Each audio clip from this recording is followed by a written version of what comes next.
তাৰপিছত হ'বই আৰু আমাৰ পকৰা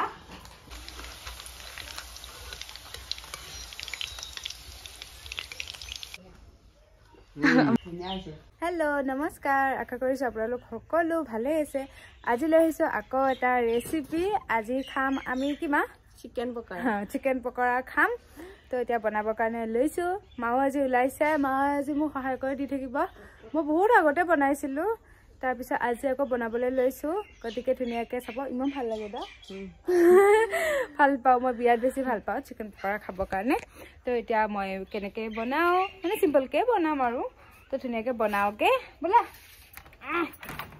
ওজন আমাৰ এই দৰ্জাখন এতিয়া ধুনীয়াকৈ বনাওঁগৈ এতিয়া ৰেচিপিৰ কাৰণে কি লৈছোঁ যোগাৰবোৰ দেখাওঁ আহক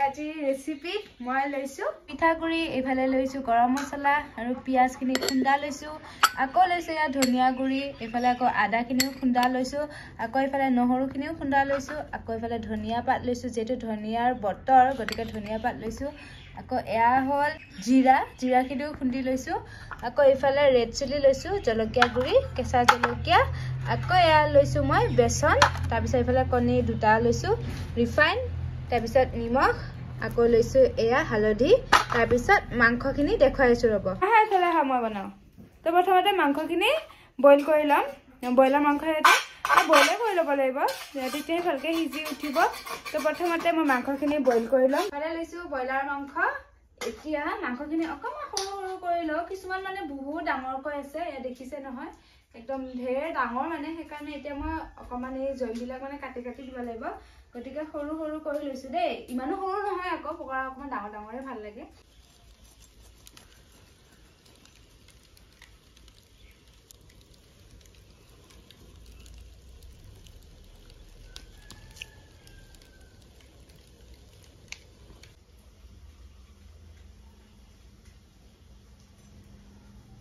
এতিয়া বইল কৰি ল'ম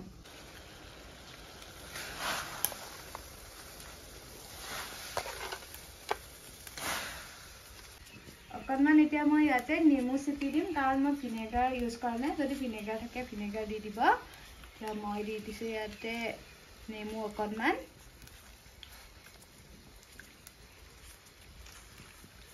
নেমু দিলে মাংসখিনি একদম ধুনীয়া এক পিচ হৈ থাকে নহয় সেইকাৰণে তাৰমানে মই নেমু ব্যৱহাৰ কৰিছোঁ আৰু ইফালে জুইকুৰা মানে বাঁহৰ খৰি যে একদম ওলাই আহে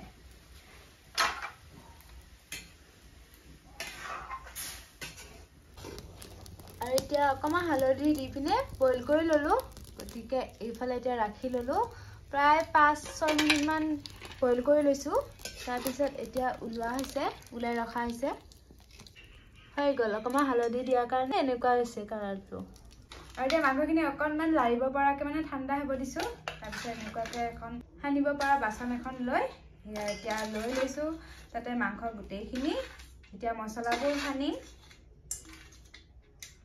বেলেগ বেলেগ ধৰণত বনায় গতিকে মোৰ কিবা বেলেগ হ'বও পাৰে শিকিবও পাৰিব ইফালে দিম এতিয়া মই পিঁয়াজখিনি গোটেইখিনি গুড়ি কৰি লোৱা আছিলে তাৰপিছত এতিয়া দি দিম মই হালধি আদা খুন্দা দিছোঁ নহৰু খুন্দা গৰম মছলা এয়া দিছোঁ এতিয়া ধনিয়া গুড়ি জিৰা খুন্দা লগতে কেঁচা জলকীয়াখিনিও দি দিছোঁ আৰু তাৰপিছত এয়া দি দিম মই ধনিয়া পাত এতিয়া গোটেইখিনি একদম ভালদৰে সানি ল'ম মিক্স কৰিম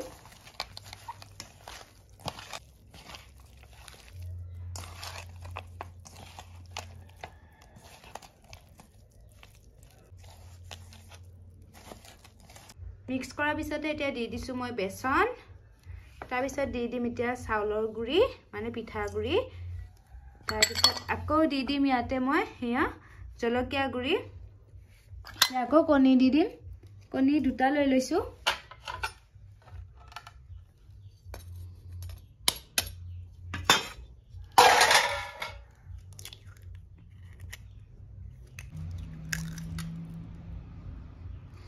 এতিয়া আকৌ জলকীয়া লগোৱাৰ কাৰণে মানে মই এই কৰছখনেৰে ধুনীয়াকৈ মিক্স কৰি দিম।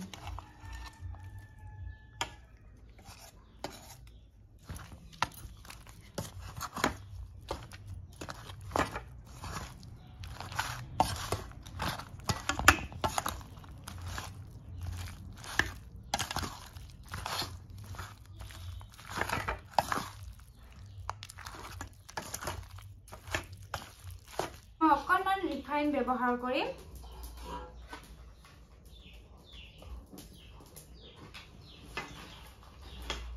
তাৰপিছত আকৌ ৰাখি থৈ দিম মই আধা ঘণ্টামান।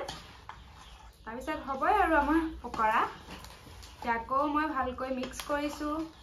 যদি আপোনালোকে ইচ্ছা কৰে ইয়াতে ফুড কালাৰ দিব। ফুড কালাৰ দিলে মানে দোকানৰ নিচিনা কালাৰটো আহি যায়, কিন্তু ফুড কালাৰ আমাৰ পেটৰ কাৰণে হওক বা শৰীৰৰ কাৰণে হওক বহুত বেছি বেয়া, সেইকাৰণে আমি ফুড কালাৰ নাখাওঁ নমা।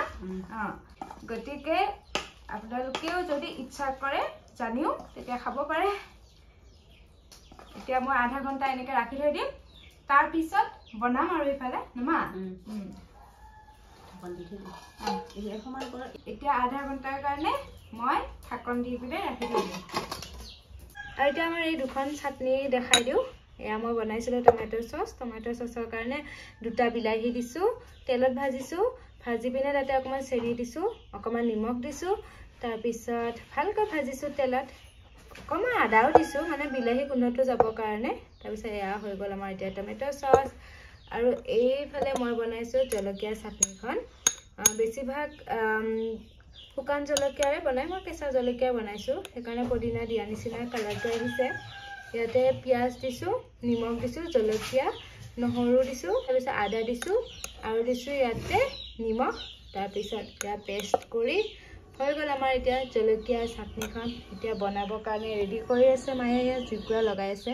আৰু এতিয়া আধা ঘণ্টা হৈ গ'ল, গতিকে এতিয়া বনাবৰ কাৰণে ৰেডি হৈ গ'লোঁ। ৰিফাইনেৰে বনাম, গতিকে এতিয়া ৰিফাইন বহাই দিওঁ। এতিয়া ৰিফাইন দিছোঁ, অকণমান বেছিকৈ লাগিব, কাৰণ তেলতে যিহেতু সিজিব লাগিব ন মাংসখিনি, সেইকাৰণে বেছিকৈ দিছোঁ।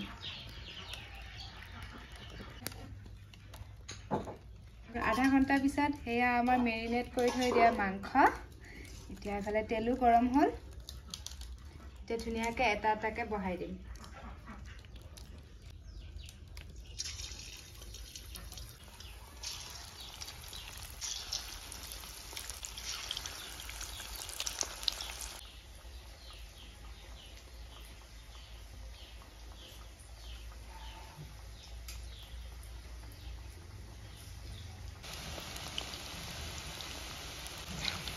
আৰু এতিয়া প্ৰায় হৈছেই, সেয়া ধুনীয়াকৈ সিজি গৈছে।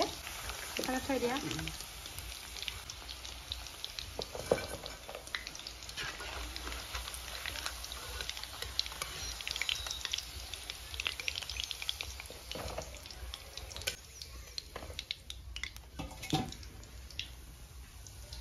ফাৰ্ষ্টৰখিনি মই বনালোঁ, এতিয়া মায়ে লাগি দিছে।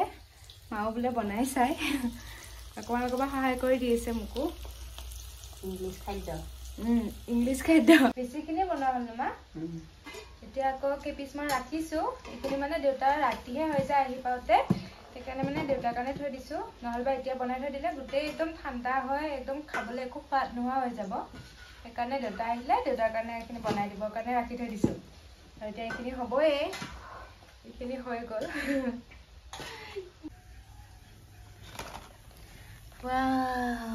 এতিয়া ৰেডি হৈ গ'ল খাবৰ কাৰণে। এতিয়া আমি খাবৰ কাৰণে লৈছোঁ আৰু আমাৰ মনো আহিল। খাই দিয়া এটা, খাই খাবানে নাই তুমি? খাবা। এখন দাদাৰ কাৰণে ৰেডি কৰিছোঁ। মই দি থৈ আহোঁ। আহিলে গোন্ধ পাইছে, মাংসৰ কাৰণে গোন্ধ পাইছে। টেষ্টটো কেনেকুৱা হৈছে ক'বা? কেনেকুৱা? মুনুহে কৈ আছে বঢ়িয়া বুলি। বঢ়িয়া না? এতিয়া মুনু খাবা না তুমি? এখন লওঁ আকৌ। জ্বলা পাইছা? জ্বলা দিয়াই নাই খাবৰ কাৰণে, জ্বলা মানে কমকৈ দিছিলোঁ। এইটো তোমাৰ আৰু জ্বলা লগাই দিলোঁ। এইটো নোখোৱা, এইটো খা। মুনু কেনেকুৱা পাইছা? মই আকৌ যদি দোকান যদি তোমালোকে পইচা দিব লাগিব আকৌ।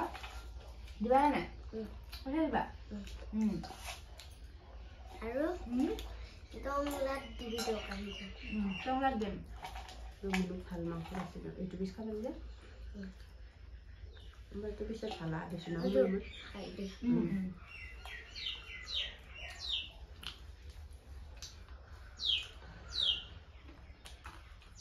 মজা ন ধুনীয়া হৈছে আমি দোকান দিম না